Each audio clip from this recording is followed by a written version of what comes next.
अवैध वाळू उपसा व वाहतुकीविरुद्ध कारवाई। आरोपींकडून 4,05,000 रुपये किमतीचा मुद्देमाल हस्तगत।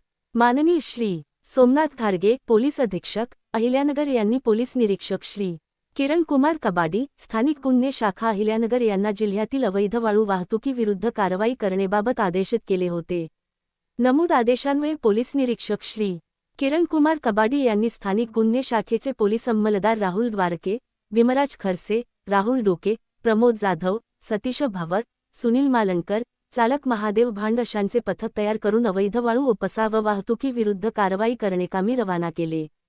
दिनांक 17 डिसेंबर 2025 रोजी पथक कोपरगाव तालुका पोलीस ठाणे हद्दीत अवैध वाळू उत्खनन उपसाबाबत माहिती काढत असताना पथकास गुप्त बातमीदारामार्फत बातमी मिळाली की इसम नामे रमेश जगन्नाथ मोरे हा पुणतांबा चौफुली ते वैजापूर रोडवरून त्याचा ताब्यातील ट्रॅक्टर व ट्रॉलीने लौकी गावाचे शिवारातील खटकडी ओढ्याच्या पात्रातून चोरून वाळू उपसा व वाहतूक करत आहे।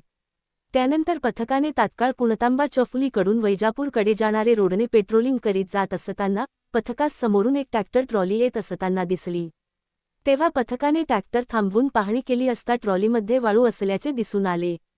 तेव्हा चालकास ताब्यात घेऊन पोलीस पथकाची ओळख सांगून त्याचे नाव गाव विचारले असता त्याने त्याचे नाव रमेश जगन्नाथ मोरे वय 42 वर्षे राहणार पडेगाव तालुका कोपरगाव जिल्हा अहिल्यानगर असे असल्याचे सांगितले।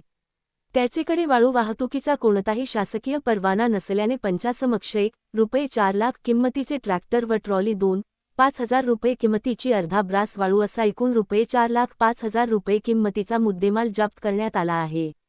वरील आरोपीविरुद्ध कोपरगाव तालुका पोलीस स्टेशन गुन्हा रजिस्टर नंबर 344/2025 BNS 2023 चे कलम 305 प्रमाणे गुन्हा दाखल करण्यात आला असून गुन्ह्याचा पुढील तपास कोपरगाव तालुका पोलीस स्टेशन हे करीत आहेत।